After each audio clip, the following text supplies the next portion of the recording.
Episode 52। Paris. शाम के 7 बजे क्रिश और रोहित पेरिस पहुंच गए थे और एयरपोर्ट से सीधा मल्होत्रा ग्रुप्स ऑफ कंपनी के ऑफिस चले गए। क्रिश और रोहित सीधा मैनेजर के कैबिन में चले गए। मैनेजर क्रिश और रोहित को देख अपनी कुर्सी से उठ गया और क्रिश को ग्रीट करते हुए बोला, हेलो सर, क्या आप ही मिस्टर मल्होत्रा के सन इन लॉ हैं? तो क्रिश ने कहा, जी। तो मिस्टर रस्तोगी ने क्रिश से हैंडशेक किया और बड़े ही अदब से उन्हें बैठने को कहा। क्रिश और रोहित वहीं पर लगे कुर्सी पर बैठ गए।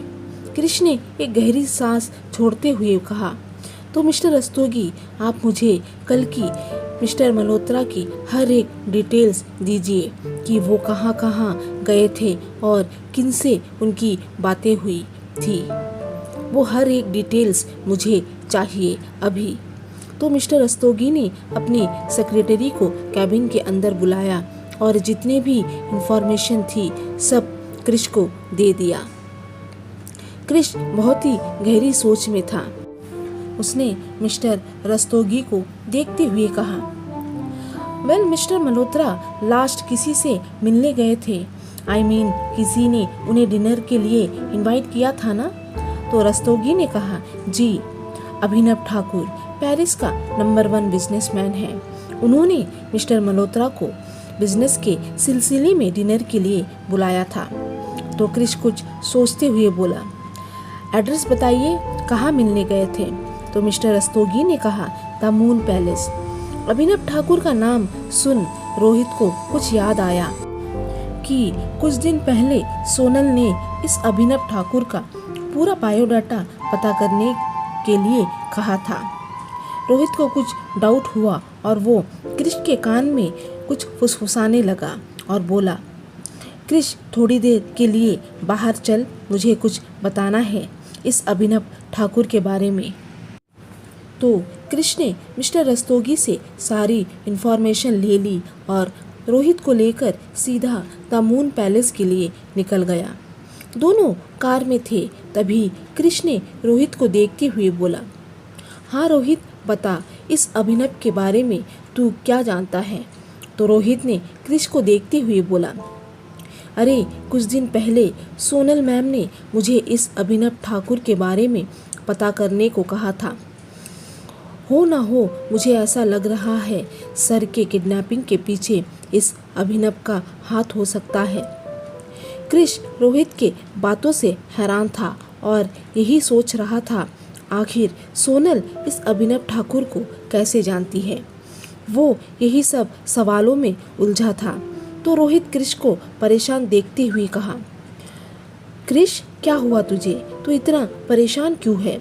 तो क्रिश ने एक गहरी सांस लेते हुए बोला, तो तुझे इस अभिनव ठाकुर के बारे में कुछ पता चला था?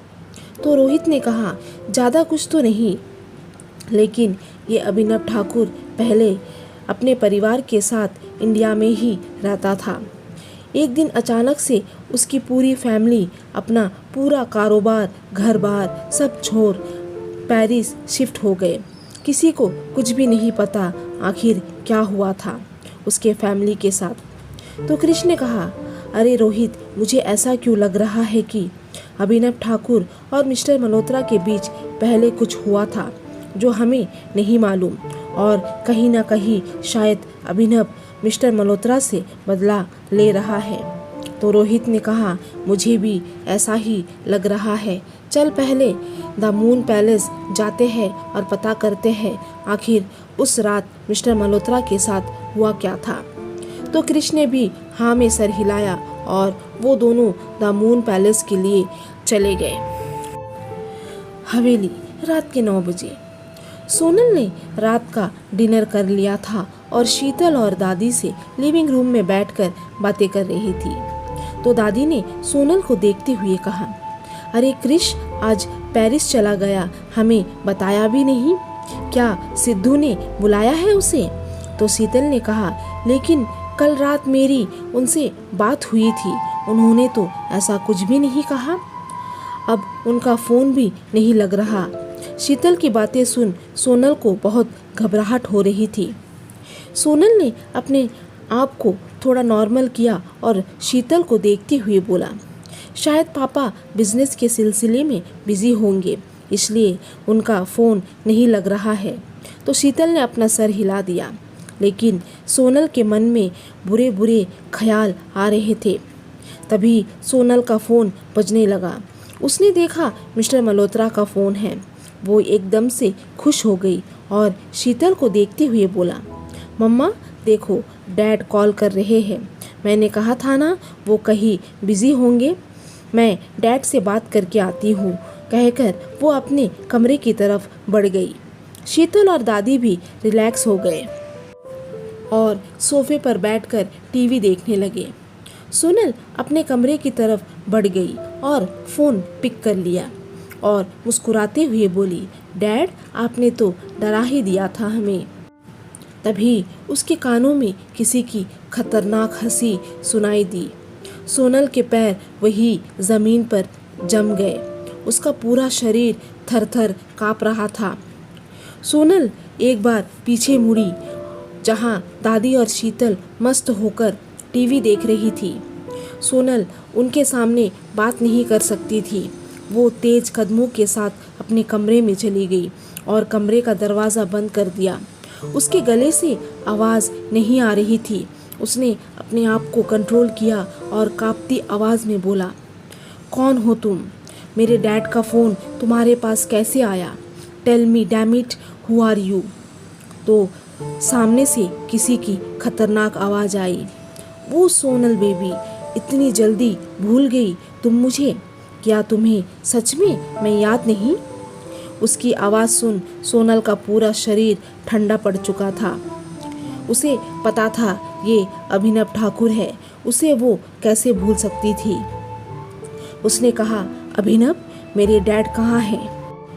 तुमने उनके साथ कुछ किया तो नहीं? सामने से अभिनव ने कहा, वेल अभी तक तो नहीं, लेकिन अगर कल शाम तक तुम मेरे पास नहीं आई तो अपने पापा को हमेशा के लिए भूल जाना। सोनल कांपती हुई लफ्ज़ों में बोली, अभिनव तुम उनके साथ कुछ भी नहीं करोगे, तुम्हारी दुश्मनी मेरे साथ है। तो अभिनव ने चिढ़ते हुए कहा, सोनल मैं कुछ भूला नहीं हूँ, तेरे डैड ने मेरे साथ क्या किया है। उनकी भलाई चाहती हो तो कल शाम तक मेरे पास आ जाना। और उसने फ़ोन कट कर दिया। सोनल चिल्ला रही थी, हेलो हेलो बोल रही थी, लेकिन सामने से कुछ आवाज़ नहीं आ रही थी। उसने फिर से उस नंबर पर कॉल मिलाया, लेकिन अब वो नंबर नॉट रीचेबल था। वो एकदम से ज़मीन में बैठ गई।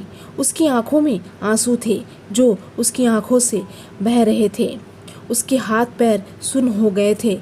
उसे समझ में नहीं आ रहा था कि वो अब क्या करे। शीतल और दादी को कैसे बताए, यही सोच सोच के वो पागल हुई जा रही थी और रोए जा रही थी।